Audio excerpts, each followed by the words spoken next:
दोस्तों, सहारा और सेबी विवाद में आज बड़ी अपडेट आपके लिए लेकर आए हैं। ये बड़ी अपडेट सेबी की तरफ से है। सेबी ने सुप्रीम कोर्ट में एक याचिका दाखिल की है। उस याचिका में आवेदन में सेबी ने साफ तौर लिखा है कि सहारा समूह द्वारा बताए गए रिफंड का तरीका ना तो साफ है और ना ही बताए गए सिद्धांत स्पष्ट हैं। इतना ही नहीं, समूह द्वारा किए गए धन वापसी के दावों के साक्ष्य भी दावों की मजबूती के लिए काफ़ी नहीं है। साक्ष्यों के समर्थन में प्रस्तुत किए गए दस्तावेजों में न केवल बहुत बड़ी बड़ी खामियां हैं, बल्कि विरोधाभास और विसंगतियां भी हैं। महत्वपूर्ण दस्तावेजों को प्रदान करने की विफलता भी इस आवेदन में प्रस्तुत करने की एक बड़ी वजह बताई जा रही है। सेबी ने उक्त आवेदन में अपने वकील प्रताप वेणुगोपाल के माध्यम से सर्वोच्च न्यायालय को बताया कि समूह द्वारा बार बार बतलाया जा रहा है कि वे निवेशकों का धन कैश और चेक के माध्यम से लौटा रहे हैं, परंतु जब कैश और बही खातों एवं बैंक बही खातों की छानबीन की गई तो कंपनी द्वारा किए गए वादे खोखले साबित होते नजर आए। साथ ही जब निवेशकों द्वारा जमा की गई एप्लीकेशन फॉर्म की जांच पड़ताल की गई तो उसमें फॉर्म के अनुबंध सहायक डॉक्यूमेंट व निवेश दस्तावेजों के नियम और शर्तों को भी हटा दिया गया है। तो दोस्तों, आप समझ सकते हैं कि इस वक्त सहारा और सेबी विवाद में जो इस वक्त ये कार्रवाई चल रही है, ये इस वक्त कार्रवाई सेबी की तरफ से लास्ट स्टेज पर है और ये कार्रवाई इस वक्त सहारा सुब्रत राय को जेल भेजने के लिए तैयार की गई सेबी की तरफ से। आवेदन में मार्केट रेगुलेटर सेबी द्वारा प्रस्तुत कोर्ट की जानकारी दी गई, जिसमें ग्रुप द्वारा प्रस्तुत किए गए दस्तावेजों के फर्जी होने की बात की गई।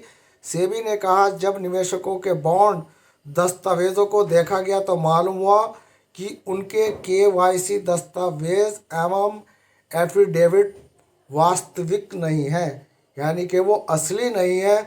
सेबी ने कहा कि यह दस्तावेज निवेशकों द्वारा बनाए ही नहीं गए हैं, बल्कि सहारा की फर्मों द्वारा अपने दावों के समर्थन में फर्जी तरीके के साथ साथ बनाए गए हैं, इसलिए इन दस्तावेजों पर भरोसा नहीं किया जा सकता है। सेबी के वकील वेणुगोपाल ने बताया कि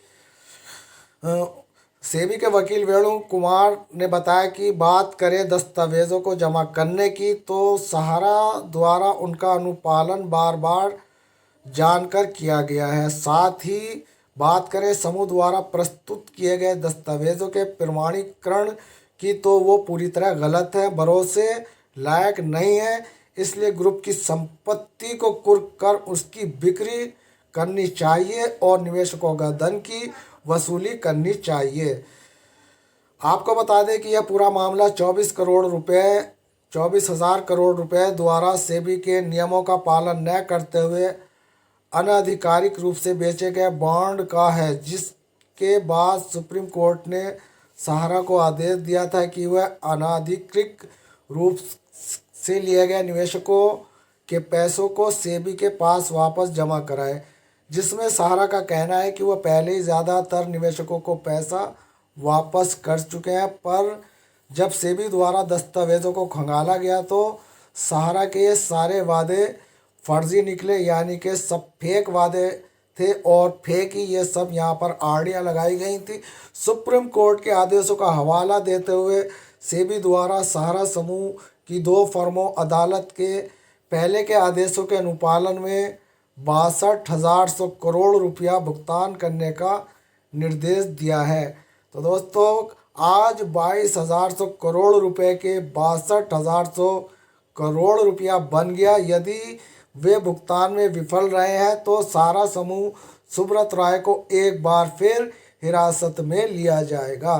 तो दोस्तों, इसलिए ये बड़ी कार्रवाई महत्वपूर्ण यहाँ पर सेबी की मानी जा रही है, क्योंकि यहाँ पर सेबी द्वारा सहारा को जिस तरीके से ब्याज पर ब्याज रखकर 22,100 करोड़ रुपए को 62,100 करोड़ रुपया बना दिया गया है। अब सहारा समूह अगर इस पैसे को हो जाते हैं और विफल होंगे, क्योंकि इतनी लट्टो पट्टो अब सहारा सुब्रत राय के पास नहीं रही जो 62,100 करोड़ रुपया सेबी के अकाउंट में जमा कर दे।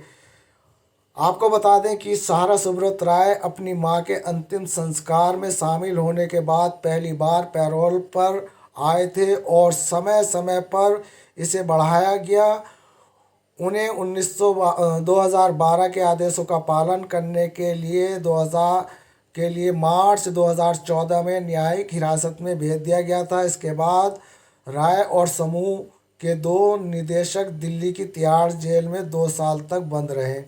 तो दोस्तों, अब एक बार फिर से यहाँ पर सहारा समूह को सेबी विभाग पूरी तरीके से अपने शिकंजे में कस चुका है। और रही बात 2400 करोड़ रुपए की, 24,100 करोड़ रुपए की बात अगर करें, तो सेबी और सहारा के बीच में जो फंसा हुआ है, जिसको सहारा सुब्रत राय लपकना चाहते थे, सुप्रीम कोर्ट को उल्लू बनाना चाहते थे कि हमने ये पैसा पहले ही निवेशकों को कैश या उनको चेक में दिया है। तो दोस्तों, सेबी की जो जांच चल रही थी, वो जांच में ये सामने आया कि सहारा समूह द्वारा जितने भी यहाँ पर दस्तावेज प्रस्तुत किए गए वो सब फर्जी और फेक थे। और अब सेबी के वकील वेणुगोपाल ने स्पष्ट तौर से कह दिया है कि 62,100 करोड़ रुपया सेबी के अकाउंट में सहारा समूह जमा करे या फिर जेल जाने की अपनी तैयारी करें। तो दोस्तों, आज की ये लेटेस्ट अपडेट अपने आप में बहुत महत्वपूर्ण है और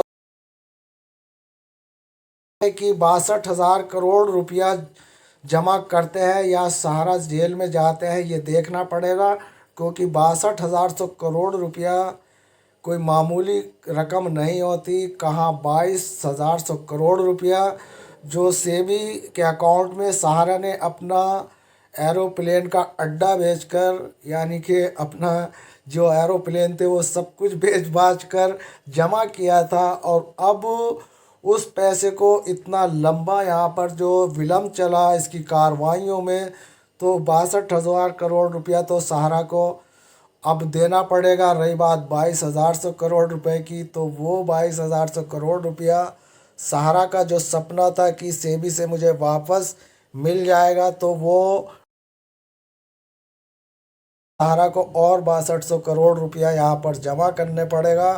तो दोस्तों, इस वक्त निवेशकों के पैसे मिलने की कोई दूर दूर तक उम्मीद नहीं है, क्योंकि सहारा सेबी के विवाद में जो पुराने निवेशक हैं 2010, 12, 11 के, वो तो यहाँ पर फंसे ही हैं। साथ में जो इनकी नई स्कीमें लॉन्च होती हैं जो बहुत कम टाइम में मैच्योर हो चुकी है, यानी कि कोई 3 साल का प्लान 2019 में लिया और वो 2021 में पूरा हो गया। तो दोस्तों, उन लोगों के भी पैसे यहाँ पर सहारा समूह लेकर बैठा है और वो पैसा निवेशकों को नहीं मिल रहा। नए कस्टमरों ने हंगामे शुरू कर दिए हैं, नए कस्टमरों ने अपनी धरने प्रदर्शन चालू कर दिए हैं, जिसके चलते सहारा समूह पर नकेल कसने के हर तरीके से मोर्चे खोल चुके हैं। चाहे वो राजनीतिक पार्टियां हों, चाहे वो खुद निवेशकों के अपने समूहों, अपने उनके खुद के जो इस वक्त धरने प्रदर्शन चल रहा है, उनको देखते हुए ऐसा लगता है कि बहुत जल्दी मामला सुलझने वाला है। तो दोस्तों, ये थी सहारा से जुड़ी आज की लेटेस्ट अपडेट पसंद आए तो दोस्तों हमारी इस वीडियो को दोस्तों में शेयर करें, ताकि उन्हें पता चल सके कि सहारा में जो निवेशकों का पैसा फंसा हुआ है उसमें मिलने में और कितना वक्त लगेगा और कितना टाइम लगेगा। निवेशकों को अच्छी जानकारी का अभाव रहता है। इसीलिए दोस्तों, आपसे अनुरोध है कि हमारी वीडियो को शेयर करें और बेल आइकन का बटन भी दबा दें अगर आपने चैनल को सब्सक्राइब कर रखा है, ताकि आपको हमारी हर एक लेटेस्ट अपडेट मिले सबसे पहले। तो दोस्तों, मिलते हैं फिर किसी नेक्स्ट न्यू अपडेट में। तब तक के लिए यूएस खान को दे